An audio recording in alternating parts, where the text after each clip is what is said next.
அடுத்தது ஹயக்ரீவன் என்கின்ற அசுரன். கேள்விப்பட்டிருக்கீங்களா? ஹயக்ரீவன் ஒரு அசுரன். ஹயக்ரீவர்னு பெருமாள் கிடையாதோ? பெருமாளும் ஹயக்ரீவர், அசுரனும் ஹயக்ரீவனும் தருந்தான்.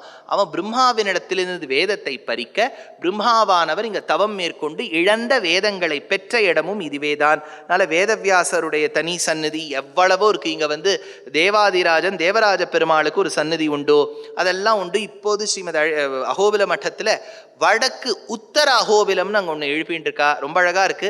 ஆழ்வாருடைய பாசுரத்தை அனுபவிங்க. ரொம்ப அழகான பாசுரம் இந்த க்ஷேத்திரத்துக்கு. உள்ள போன்சர்லாம் இருக்கு இல்லையா, அதுதான் ஒரு ஊரோட பில்லரம்.